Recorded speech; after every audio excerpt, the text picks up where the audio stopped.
Hello everybody, welcome to the Publishing Performance Show. I'm really happy today to be interviewing the fabulous James Blatch, who is one of the big names in the self-publishing world. He is the host of the Self-Publishing Show Live. He works with Mark Dawson at the Self-Publishing Formula, and he's also the author of some unbelievably successful books in the self-publishing world, all about the Cold War and the RAF and aeroplanes and wars and things like that. Basically books that are all the sort of books I love to read. So I'm so happy to be able to interview him. And today we're talking all about networking as an author, how you can get your best sales up on Amazon, using your newsletter and author websites to generate sales, and much, much more. So I think you're going to really enjoy this show, and I hope you have fun. Hi, everybody, and welcome back to the Publishing Performance Show. I'm here with James Blatch, who's the author of 3 authors, all focused around the Air Force and Cold War history.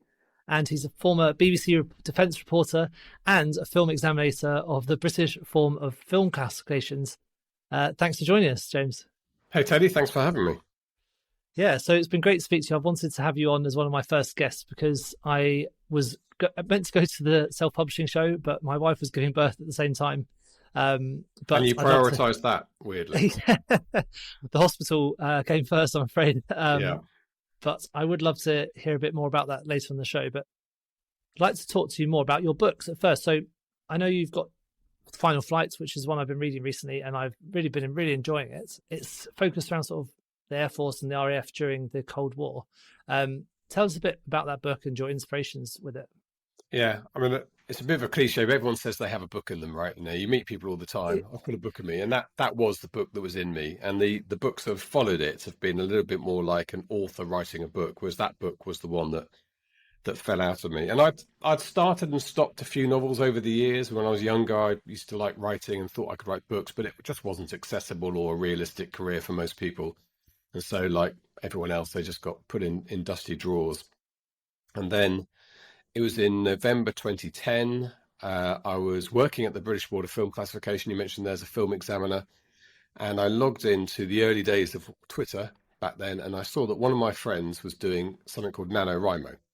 And I didn't know what NaNoWriMo was, never heard of it, but he posted in his tweet, said, I'm going to be doing this to stave off mental torpor. That's what he said in his tweet. And I clicked on the link and saw you write a novel in a month. You know, people will know what NaNoWriMo is. 50,000 words in a month. So it's about, I can't remember now, 1,600 words a day. Yeah, it's a program, isn't it? The Nano course. Yeah, well, it's just something you do. You can sign up. I think there is a kind of website and you can join groups. Well, you can just do it by yourself. You don't have to. It's just a thing to do in November. And I thought, well, I will do that. And I guess I had been thinking about this for a while because this story sort of fell out of me fully formed, which was weird. It's never happened since. But basically, and this is a little bit daddy issues type thing, my father was an RAF pilot, and I didn't really know what he did in the Air Force. He'd stopped flying fixed-wing aircraft by the time I was, or about around the time I was born. So I remember him flying hovercraft, which I became obsessed with as a little boy, seeing him flying these massive hovercraft, really noisy things, military ones, down on the south coast. But I think I just assumed he must have flown freighters or done something not particularly interesting because he never spoke about his RAF career. Then I got his logbooks as a teenager, started looking at them, and I couldn't believe the range of exciting aircraft that he flew. And it turned out he was a test pilot.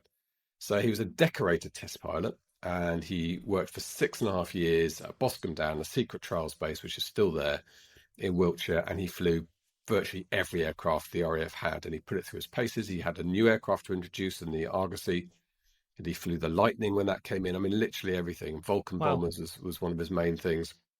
And it was incredibly exciting and challenging work. And he still doesn't sort of talk about it. And he's a very undemonstrative person. You know, he's not the I love you type. He's not the huggy type. He is the kind of standoffish, the silent generation, they call them. And when I say this, a lot of people say to me, including a lot of Americans, actually say my father was exactly the same. So very generational. His father was in the First World War. So his father came back from the trenches, a difficult man, and you know, who knows what he saw, and we can understand maybe that left him troubled and unable to connect emotionally, sort of way we analyze things today. But his generation didn't analyze it like that, and they just put their head down. And so this story was about a test pilot in his 30s who, in the 1960s, exactly the same time my dad was there, And I knew that I would have this moment in the story where he would come to a choice where he knew something was going wrong. He either put his head down, obeyed the rules, and ended up basically as my dad, or he stood up and said, I'm not doing this anymore. This is wrong. And he went out of his way and risked everything to save some lives and saved himself and became somebody who could look other people in the eye and emotionally connect. So a kind of fantasy story about a service brat who was brought up wondering who his father was and where he came from. So that story was built around that theme, which I think is really interesting because I've struggled a little bit with theme in my later books. They're more like, I don't know, James Patterson style novels that just where things happen rather than there's a kind of theme to it, a character arc journey that's very strong. Mm-hmm. Those novels, those sort of thriller novels, are a bit more plotty rather than charactery. Yeah. But that first book, that's what that was about. And it was a painful writing process. It took me 10 years to write. Although 6 years in the middle, I did nothing on it. I just wrote it at the beginning. I did get it finished in NaNoWriMo. I got it finished by Christmas afterwards, did my 50,000 words successfully, then wrote it up to about 90, 100,000 words, and then just knew it was a mess and left it. And then 6 years later, got it out. A few more tortured years later, got a book coach who helped me revise it properly, and that got it finally out. And that was me learning how to write a book, that process, learning how a novel works. Interesting to use a book coach. What did they do to help you? How did that process work?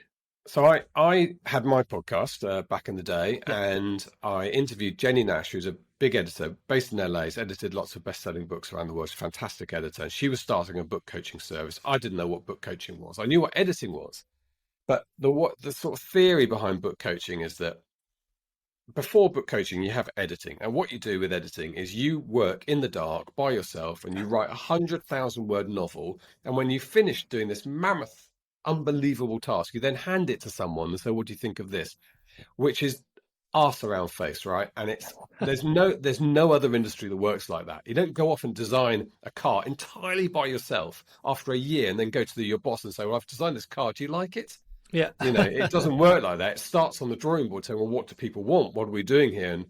And so with a novel, you can do it the other way around, where you have an editor who will talk to you right at the beginning about what structure your book's going to be like, what themes it's going to have in it, how you're going to achieve that. And then every time you write a scene or a chapter, you send it to them, they mark it and they send it back and they say, look, this has worked really well in this, or this hasn't worked, rewrite this. And so you work with an editor as you're writing the book. And that two things happen. One is the book's more fully formed, fitting better to what you set out for it to be. Secondly, you're learning on the job how writing works and how character works. So I spoke to Jenny on this interview. She described all that and I thought, this is for me. Yeah. So I contacted her. I said to her immediately off air, I want to use this service. And she set me up with one of her. She helped me. She helped me sort out the theme of the book. I didn't really know why I was writing that book. So and we'll tell you this quickly as well, I've told you why I wrote that book, but I didn't know that at the time. I just knew I had the story. It was quite exciting. But when the book was a mess and I wanted to revise it and get it out, Jenny said to me, I want you to write down a paragraph and explain why you need to tell this story. Why do you need to tell this story? Interesting question. So I wrote down this whole page of why I needed to tell it. And that's when all of that came, and it dawned on me why I was writing, why I was so obsessed with this and wanting to find answers in there. And she said, that's fantastic, because that's the strongest start you could possibly imagine for a novel, is to have that motivation. And then the idea was to kind of weave that into the DNA of the script all the way through, beginning to end. And so that was a really important part of the process, was Jenny asking me why I needed to write the book. And then the second part was working with a book coach to get it done. Right. Yeah, because you often hear people say, you often hear people talk on these sort of podcasts say, you've got to think about what is your why? What is your why? And it's kind of like this big concept that is quite difficult to understand. But the way you've just described it, you can see why it's so important, especially if you're writing something so personal to yourself, because you can get those themes you need into the story. Yeah, I think the difficulty is for people who write a lot of books, and a lot of my friends write, Cara, who is my co-host of a podcast now, she does like a book every 3 weeks or something ridiculous. I think for them it is quite, I wonder, why do you need to write this book? It might be a very prosaic answer for them, which is because it's my job. Yeah. I write books all the time. Not every book has to have this life-changing theme in it, but it really helps if you feel that, for instance, you feel that the man who doesn't speak loudest doesn't get what they want in life, and you want to kind of prove that wrong. That's a strong motivation to write a story about, and it's the classic superhero Spider-Man type thing, the quiet, slightly awkward one who proves everybody wrong. So if you can latch onto a theme, it does help enormously in getting the book done. Yeah, definitely. I can totally see why you say that.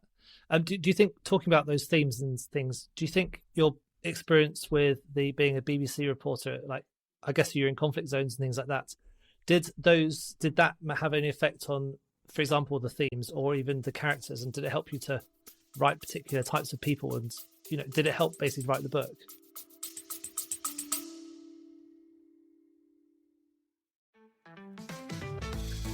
Just a quick shout out to all the romance authors out there. Now, if you're tired of shouting into the void every time you launch a brand new romance book, then let myromancereaders.com do the shouting for you. They have a list of over 18,000 romance readers who love getting books when they're on discounts or on the free promotion. And it goes into their inbox every single day. It's got an amazing open rate, and every promotion gets on average over 600 clicks. That's a lot of new readers for your new series of romance books. So head to myromancereaders.com where you can sign up today.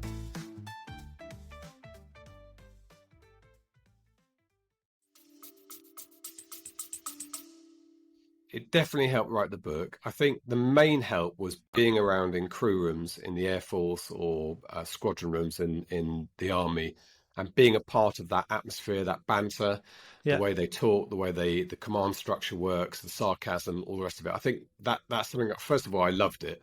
Loved being in that environment. I was lucky enough to stay on aircraft carriers a few times and operate from there. And just being in that environment without having to get up early and polish my shoes like everyone else had to do.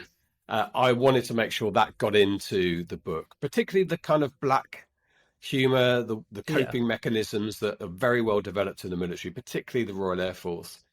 A couple of things happened to me that left an indelible mark. I don't know where you are in the book, so I don't want any spoilers for this, but I will tell you that I knew a station commander at RAF Wittering in Cambridge. I knew him very well, a guy called Chris Moran. High flyer in the Air Force, was on his way to being Chief of the Air Staff. Unfortunately, he died of a heart attack whilst running a triathlon years later. But anyway, at the time, this is back in the 90s, I got on very well with him, and he always said to me, the way it should be with the press between someone like me, a senior RAF officer, and you, the press, is that you should be able to come onto my base at any time and ask questions. And if I don't like you being here and don't want to answer the questions, it's because I'm doing something wrong. So he wanted a transparent look. I mean, obviously not operational security is a different thing, but a transparency to everything. So we had a really strong relationship, and he sent me flying in a Harrier, which was fantastic. That's amazing. But what happens in the Air Force and the military is that every 2 or 3 years they move people on.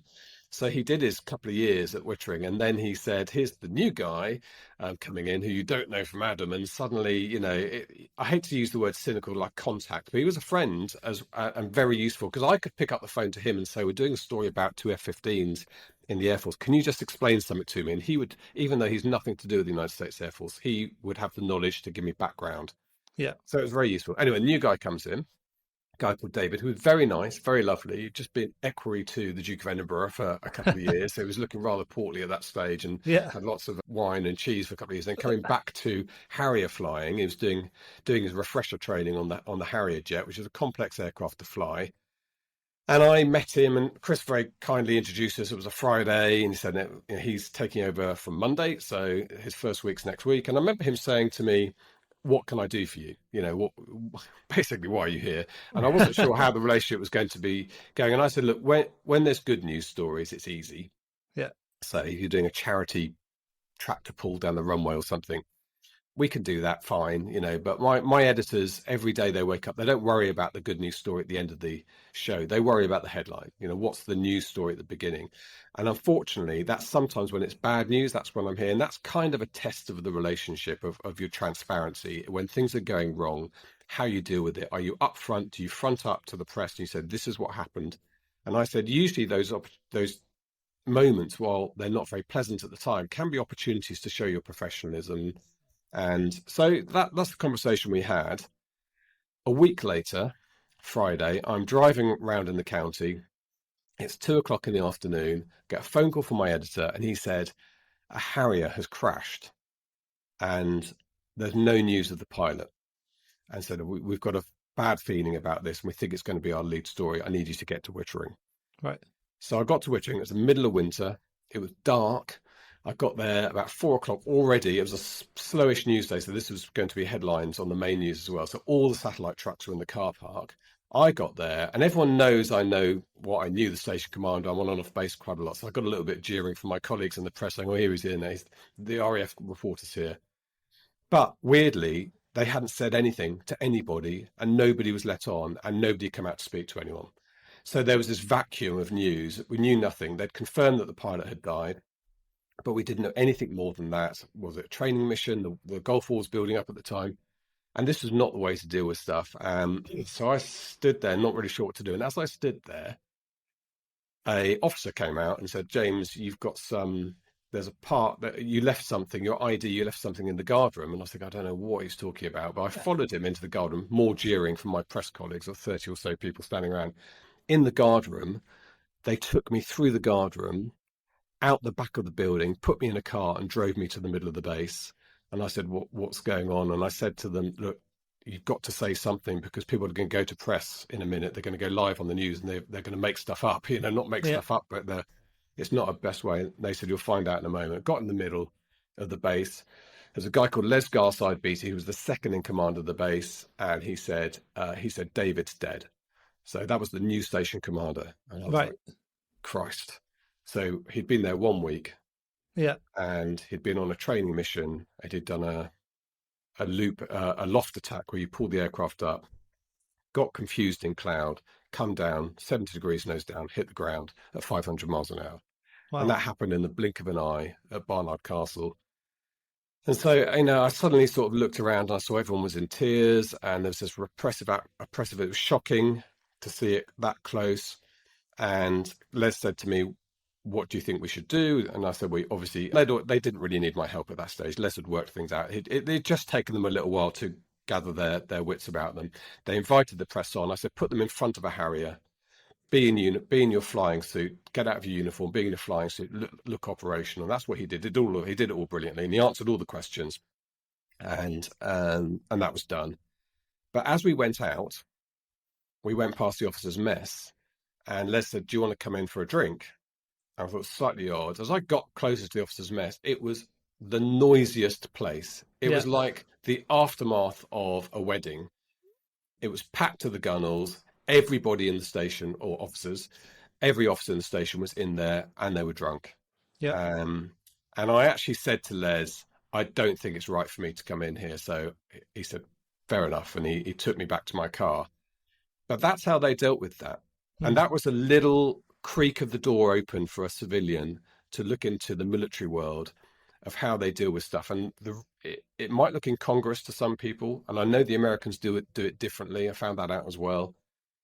Getting drunk, backslapping, telling stories that evening, it's because half the blokes in that room have to get back into their jets the next day and do exactly what David was doing. Yeah. Knowing that they're a few seconds and one mistake away from the same fate. And that's the reality of the military life. And I became incredibly impressed with the individuals who did it, and also struck by the drama of it all. So I wanted to capture that in my books. That's kind of one of my motivations. So I guess it's important to capture, like, if you are going to write about a topic, if you know about it, obviously it helps loads, because you can get into those sort of nitty-gritty details that you wouldn't have been able to get having not known about it. But have you ever written a book maybe about something you didn't know quite as much about, and have you had to face that sort of research? What have you done that research? Yeah, definitely. So my second book was I wanted to set in America for purely commercial reasons, but also I'm sort of interested in the test flying. When people think of test pilots, they often think of the astronauts and Edwards Air Force Base in the States, and Patuxent and Pax River. Top Gun. Well, Top Gun's not test flying, so you get very geeky now about the difference. But and obviously America's a big writing market, so I wanted to set a book in America, and I had an American exchange test pilot in my first book called Red Brunson. And so the second book was his story, like the year before he ended up in England. So yeah, that was one where I wasn't as familiar with the culture of the environment then. It's very different in the 60s as well, and also some of the mechanics of how people got through the test pilot school and stuff. So I had to do quite a lot of research like that. I read a couple of books. I read First Man, which is a book about Neil Armstrong. He was there exactly that era. Yeah. There was also, they made a film around that time, which was useful for me. And I read what I could online. A few people had written articles about their time at Edwards and test flying. So yeah, I did research, but you know, I'm very geekily interested in all this stuff. So it didn't really feel like a labor. It was a labor of love, I guess. Yeah, definitely. The other day I was actually looking at this tweet someone did about the way that J.K. Rowling like plots her stories, and they did this like biro drawn I guess it's kind of like an Excel spreadsheet but hand drawn. Do you use when you're plotting? Do you use anything similar to that, or do you have a way of like making sure your story follows a particular structure, or anything like any way of doing that? I saw that as well. I mean, that was an incredibly impressive. Yeah, it's amazing. Handwritten as well. Yeah, handwritten, very detailed, plotted. That was it was the whole series, I believe. Yeah. And the whole series arc was in there. So not surprising, one of the probably the best-selling series of all time, had that amount of work going into it. Mm-hmm. I do have a secret theory about plotting, is that people say we used to say pantsers and plotters, right? Seat your pants writing, or plotters. It's not a great expression. Discovery writing is probably a better way of saying it. And some people say they're just discovery writers. They can't bear plotting. But I think everybody's a plotter. I think either you just have a process where you don't have to write it down. Your brain can cope with that kind of long form structure in it. I'm not like that. I do need to plot. I don't do anything as clever or detailed as J.K. Rowling, but what I do is I'll probably write out in 3,000 to 4,000 words. I'll write out the story. Yeah. So I'll describe it without actually writing the book, obviously. Right. Okay. And in most cases, I don't even need to refer back to that again. Having gone through the process of writing it out then allows me to write the book. Yeah. And in terms of structure, I didn't know this at the first time. I don't think I'd read many craft books when I was writing my first book, Final Flight, but for the second and third books, my fourth I'm on now, there's two books I would recommend that I've read, but the main one is Save the Cat Writes a Novel. So Save the Cat was the kind of Bible of screenwriting. I don't know how old it is, probably 15, 20 years old, something like that. But it's called Save the Cat because if you've got a positive hero, they need to do something like save a cat in the first scene. So it tells you all these beats you've got to hit, and the long dark night of the soul. And once you understand Save the Cat structure, you will see it in every film you watch. You will see, here we are. Here's the dark night of the soul moment where everything's gloomy and there's no way out apparently for your character. So I use Save the Cat and have those beats written out, and that helps inform the way that I plot my book. Yeah. But I don't do anything too detailed in that. Like I say, I sort of just write out the structure, knowing what beats are going to be hit. Yeah. So most of my books all my books are non-fiction. So I kind of do a similar thing where I'm like saying what points I need to get across each part. So I have like an outline, which is usually about 1,000 words or so, and it kind of plots out each chapter and what points you need to be guessing and how they link back.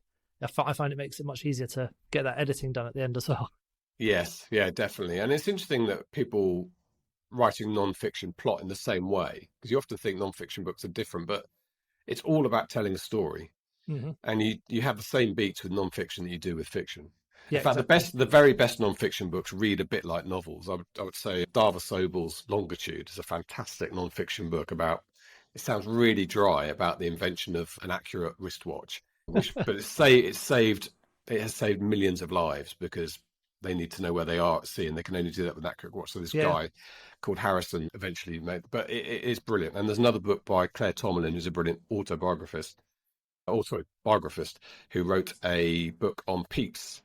And both of those books are compelling reading books, a bit like reading a novel, and they're both non-fiction books. I think it's the same thing. Yeah, definitely. Yeah, especially if you want to get that, make it readable and make people actually want to, buy your next book as well. Yeah. Before you talked about launching your book in America because of commercial reasons. Yeah, cynical. But yeah, what about, so that was obviously like a marketing decision you made. With your books, what marketing stuff have you done? Like, have you done any advertising, or have you had a particular marketing plan which you followed for your books?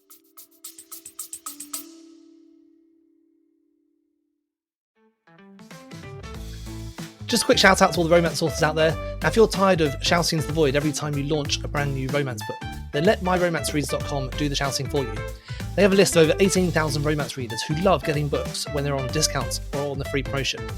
And it goes into their inbox every single day. It's got an amazing open rate, and every promotion gets on average over 600 clicks.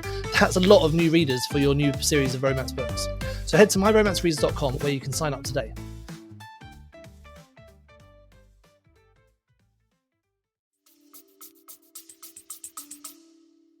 Yeah, so I started by building up a mailing list.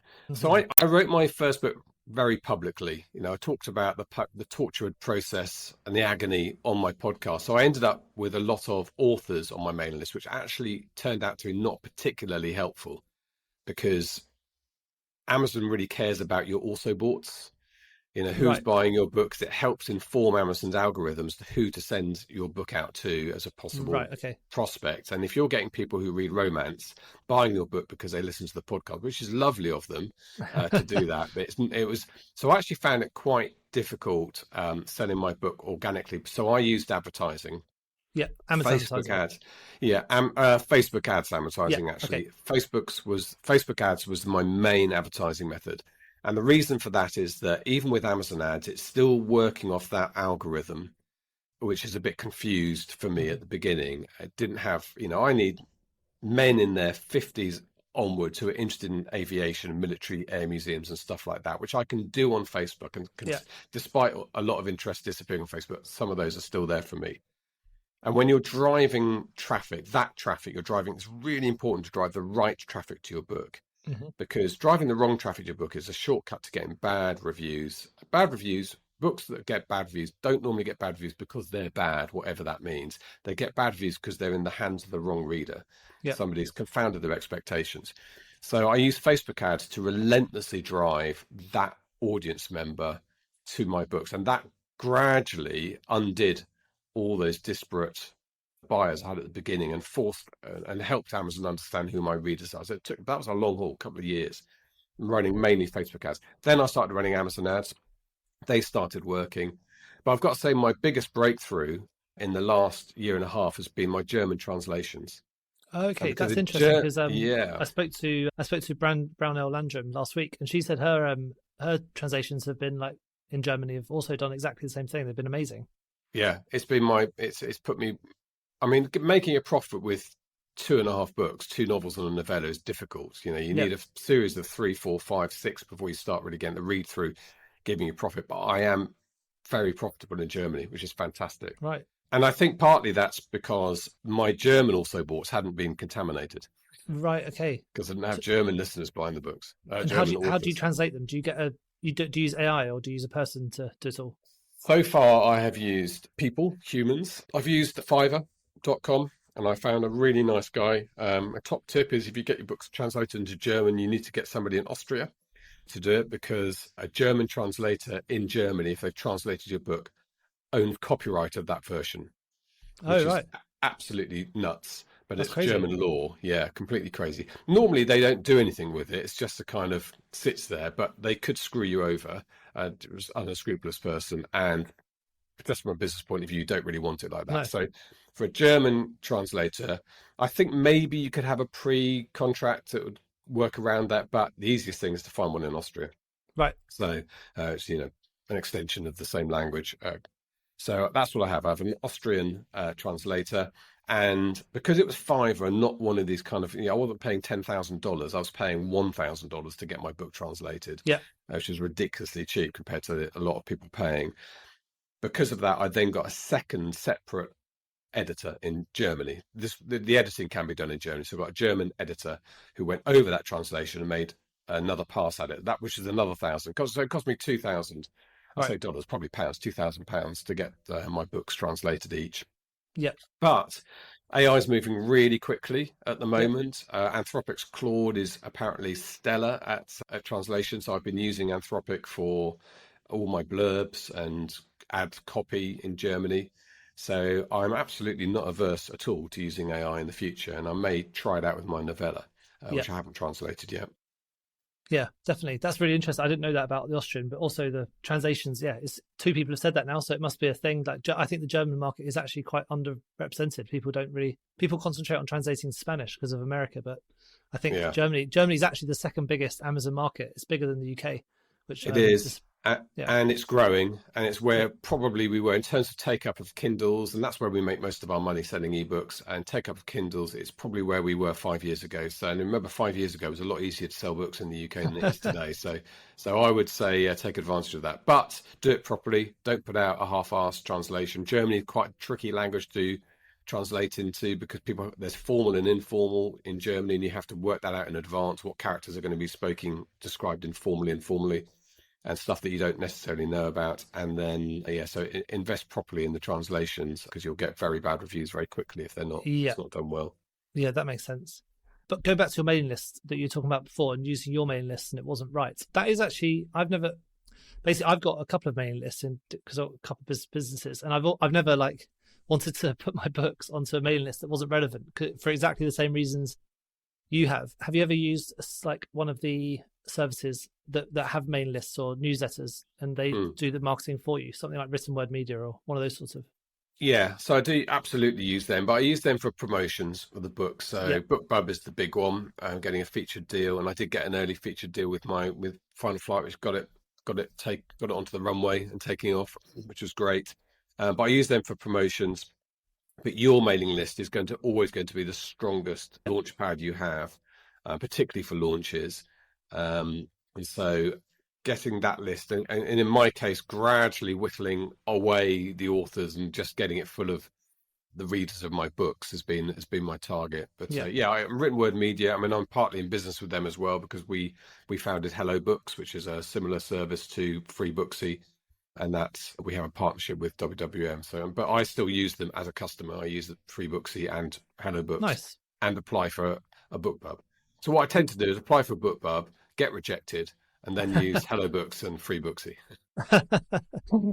Do you when in your books do you have like a QR code or something to helping people to sign up to your mailing list, or how do you gather those emails? I have a link. I don't have a QR code. I don't sell a lot of print copies, so I'm not sure the QR code would do very much. I don't know how it works but I have a link at the back of it. And so what you can do at the back of your book is the ideal thing is to have some sort of lead magnet to give away in return for an email address. So ideally you'd have a novella, which I have written, a novella, so I could put that in the back of the book and give that away for free, and then people join your mailing list, they get a free book, and they're on your mailing list, which is worth a lot to you, as I say, marketing in the future. For Final Flight, I actually came up with a device, and again, as you're reading the book, I'm not going to tell you what it is, but there's something that links to the story that you can get in return for joining my mailing list once you get to the end of the book. And it's worked nicely for me. Exciting. You're going to get my email now just because I want to see it. You've got to finish the book first, though, because it does contain spoilers. Okay, we'll do. So thanks for that. That was really interesting about your book. Should we go on to, I'd like to talk a bit more about the other side of your business. So the your podcast, and also the self-publishing show. So tell us, so the self-publishing show, that was in London. That was a few months ago, or a month and a half ago. How did it go? And, what was the highlights from the show? Yeah, so we had the idea of having an indie author conference in London. You'll know that there's a big one in Vegas every year. It used to be called 20 Books. Author Nation is taking over this year. And there was nothing really on this side of the Atlantic. What you had was a couple of smaller versions of 20 Books in Europe. So there's one in Madrid. Is it Madrid? Yeah, Madrid. And you had the London Book Fair. The London Book Fair was a pretty dismal experience for indie authors. You go to the London Book Fair, absolutely dominated by traditional publishing. So there's huge stands from Penguin, Random House, and Simon and Schuster, with queues of authors trying to get deals with them. And the independent authors were shunted up to one end, like the poop deck of a ship up at top. So it was quite good in that little area when you got there because everyone you knew was there. But it did feel like we were a slightly irritating side show for LBF, even though I suspect LBF is very keen on indie publishing. But when they sell a big stand for £100,000 to Simon & Schuster each year, obviously they're going to be focused on that. And we don't spend the money that they do. So I understand that.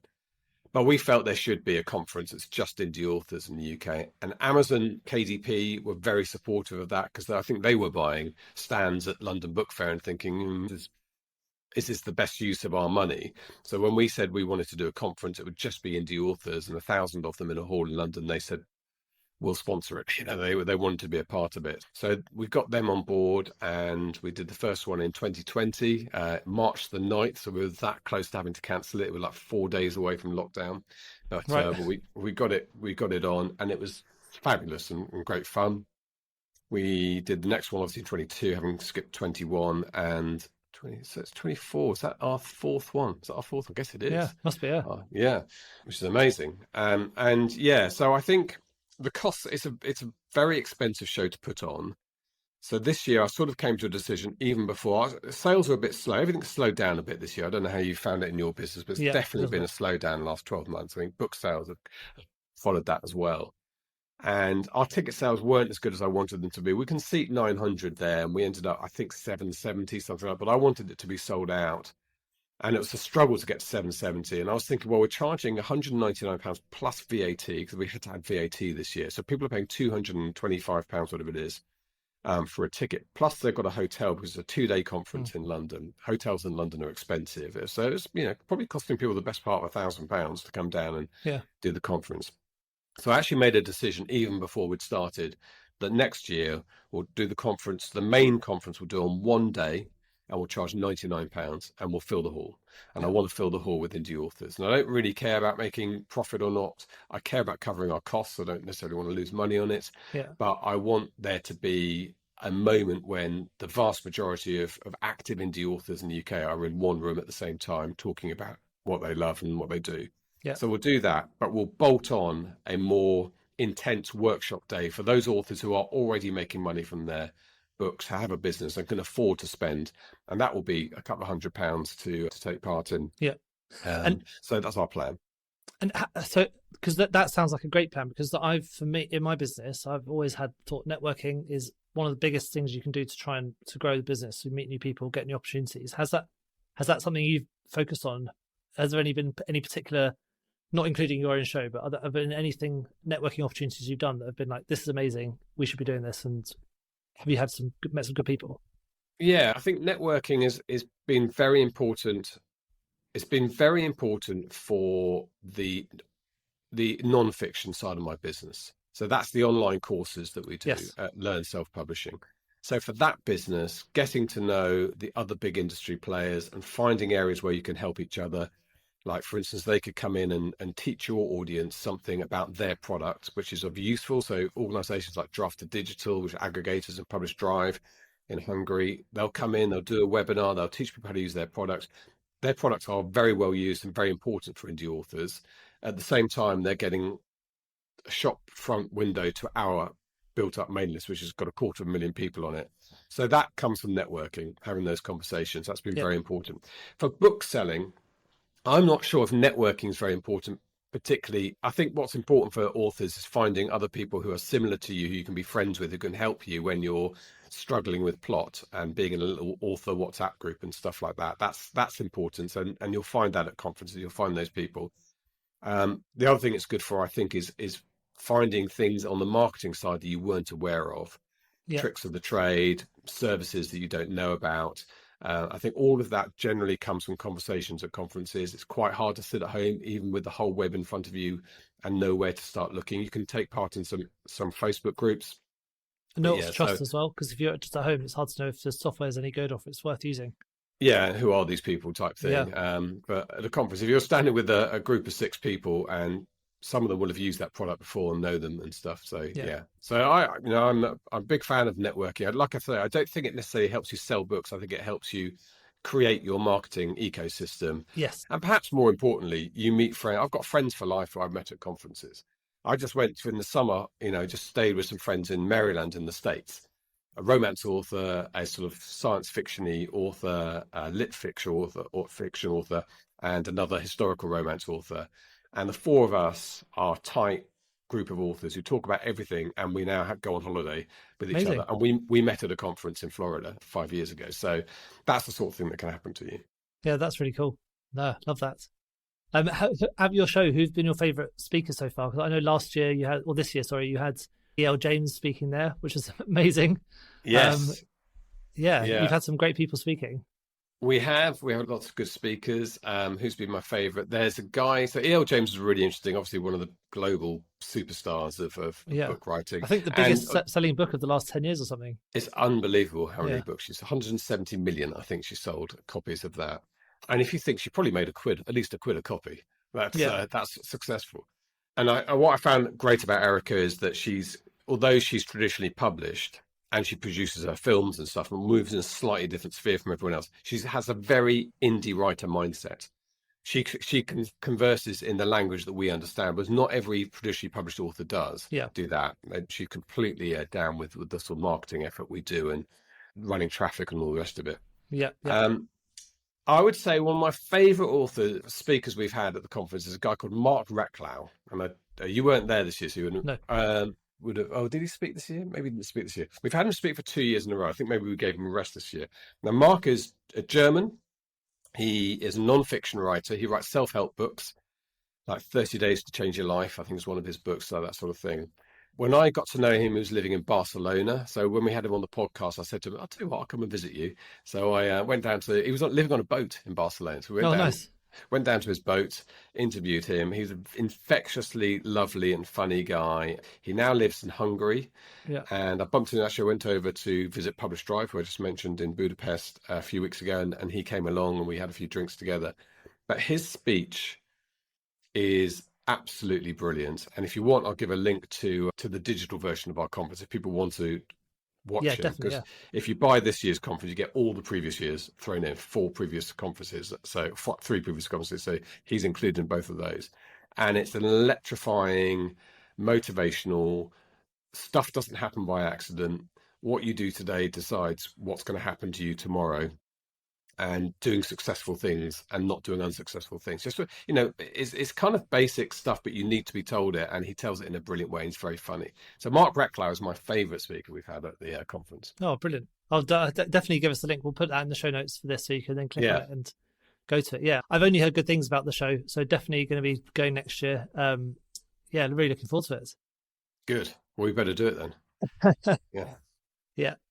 So thank you so much for saying. There's been loads of great tips. I think everyone's going to get loads out of it, and it's really interesting to hear what you've been up to. Just have you just touch on one last point? You mentioned before you were talking about self-published versus published with like 50 Shades of Grey and things like that.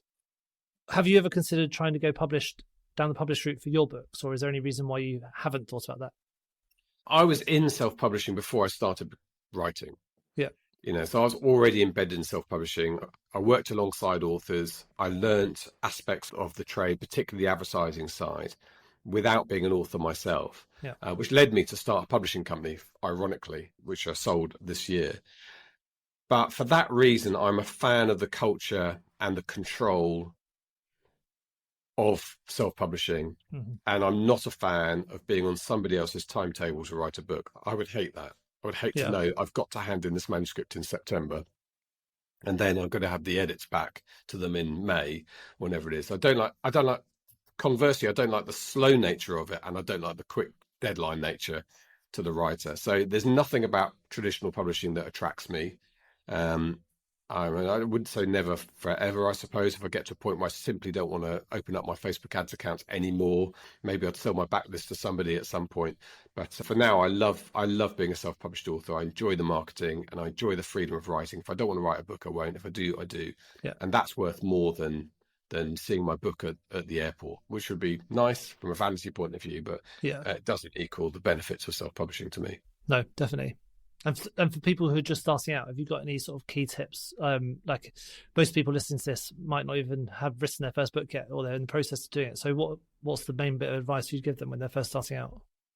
I think it's never too early to think about marketing in self-publishing. So building a mailing list, you can actually start building a mailing list before you've even published your book. Ways of doing that. So start doing that. It'll pay you. It's a bit like starting a pension as a kid. You can put a little bit a month in when as a child, and suddenly that's worth a lot later. As you start a pension in your 50s, it's a bit late, isn't it? So I think starting building a mailing list earlier, so understanding how that works. And it does sound complicated from the outside, but there are ways of breaking it down. So that would be my advice, is think about marketing right from the beginning. Yeah. Think about your book, who you're writing it for, and is there a big enough audience for it? So A lot of times people come to me and they say, I'm writing a book. A very, very common thing is that something had happened to them in their life, probably some trauma, and they say, I've got to tell the story, and so I'm going to write this help book about how to navigate this chapter. And I think you should absolutely write that book, but I don't think you should write it with a view to being commercially successful, because you navigating that episode in your life is best will in the world not going to be, there's not a huge audience for that, but it might be something that you need to do. On the other hand, they might say, I've got this fantastic literary fiction book. I love Ian McEwan. And so I think I can write one of those books. And I think, well, very few people can write Ian McEwan books. Ian McEwan can, Ian Banks can, and Maggie O'Farrell and so on, but they are the rarefied atmosphere at the top of literary fiction.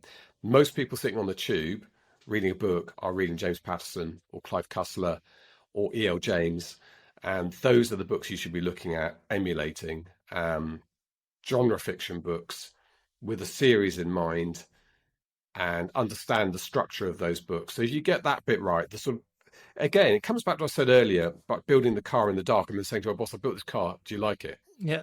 The reason they start with market research is for a good reason. So if you work at Electrolux or something, some electrical company, they will start with a blank bit of paper in a boardroom, and they'll tell people to go home that night, look around their kitchen and work out what problems can be solved with an electrical device. So they'll start with the need.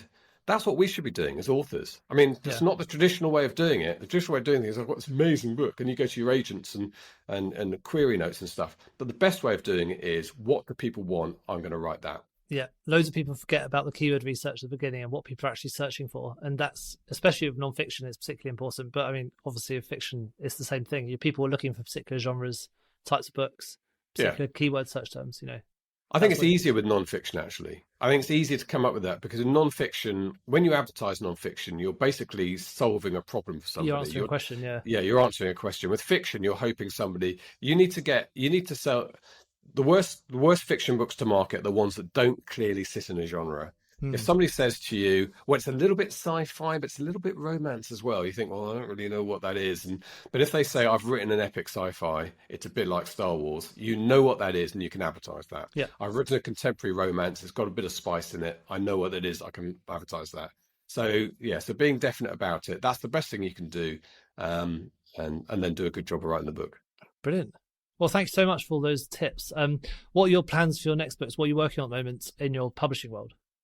So my first three books, very much military aviation based. The first book, the test pilot book we talked about. Second book, test pilot in the States. Third book was the character from the first book, Rob May, his first tour in Egypt in 1950s when he met an eccentric flight commander. So again, very military aviation based. I've decided to go in a slightly different direction with book 4. Same characters, same universe. So it'll be Susie, who you probably have met already in book 1.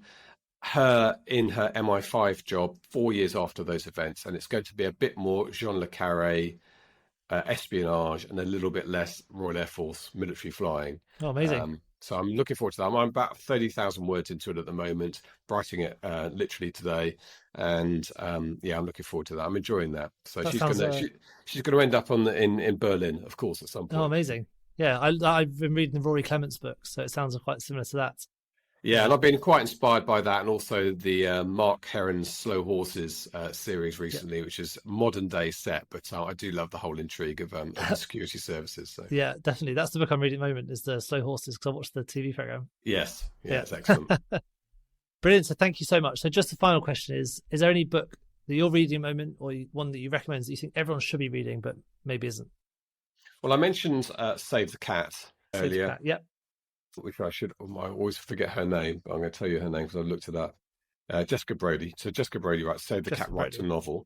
I mentioned that earlier, and that's probably, for me, that's the best craft book. There are a lot of books on how to write a novel, but for me, that's the best one that lays out the key points. Nice. The other book I would recommend people read is On Writing by Stephen King. So On Writing is quite a short book. It's quite autobiographical, but Stephen King is obviously a brilliant writer, but he has a way of putting into one sentence some real truth bombs about how fiction works and why you should be writing. And I think On Writing is probably a good overview before you become a writer yourself to read. And Jessica Brody's Save the Cat is the next step, the more detailed one of how to do it. Brilliant. Well, thank you so much. It's been an absolute pleasure chatting to you. It's been a really good conversation. Good luck with the next books, and we'll speak again soon. Great. Teddy, thanks for having me on. Thank you.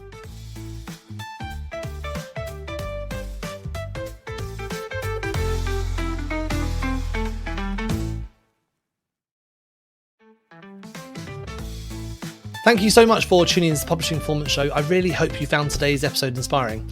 I absolutely love chatting to authors, writers, and people in the publishing world. Now, just before we wrap up, I want to tell you about our Publishing Performance Starter Packs. These are curated episodes and collections organised by topic that makes it super easy to find the exact content you're looking for. So whether you're wanting to deep dive into marketing strategies, explore productivity techniques, or focus on any specific area of publishing, we've organised our episodes into targeted playlists just for you. And you can find these all at teddyagsmith.com. And also, whilst you're here, let me tell you about Publishing Performance. It's the #1 platform for authors who want to increase Amazon book sales but aren't really sure where to start. Now, this show is all about helping you to sell more books, and if you're looking to boost your publishing game and to maximise your book's potential on Amazon, then Publishing Performance is designed to help authors just like you to grow your readership and to reach a much wider audience.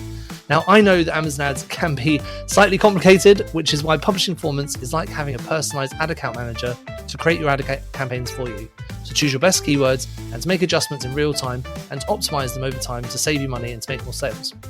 Now, if you're investing in ads, you really want to make sure your investment is being used effectively, and Publishing Performance does just that. It aims to make your budget go further, improve your organic rank, and target keywords more effectively. You can get started with Amazon ads for free for 30 days at publishingperformance.com, and there's a link in the show notes to get that free 30 days trial.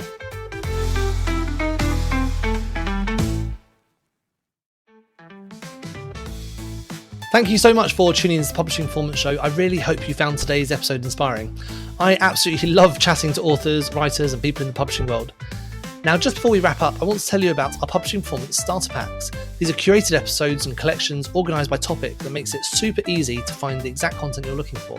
So whether you're wanting to deep dive into marketing strategies, explore productivity techniques, or focus on any specific area of publishing, we've organised our episodes into targeted playlists just for you. And you can find these all at teddyagsmith.com. And also, whilst you're here, let me tell you about Publishing Performance. It's the #1 platform for authors who want to increase Amazon book sales but aren't really sure where to start. Now, this show is all about helping you to sell more books, and if you're looking to boost your publishing game and to maximise your book's potential on Amazon, then Publishing Performance is designed to help authors just like you to grow your readership and to reach a much wider audience. Now, I know that Amazon ads can be slightly complicated, which is why Publishing Performance is like having a personalised ad account manager to create your ad campaigns for you, to choose your best keywords and to make adjustments in real time and to optimise them over time to save you money and to make more sales. Now, if you're investing in ads, you really want to make sure your investment is being used effectively, and Publishing Performance does just that. It aims to make your budget go further, improve your organic rank, and target keywords more effectively. You can get started with Amazon ads for free for 30 days at publishingperformance.com, and there's a link in the show notes to get that free 30 days trial.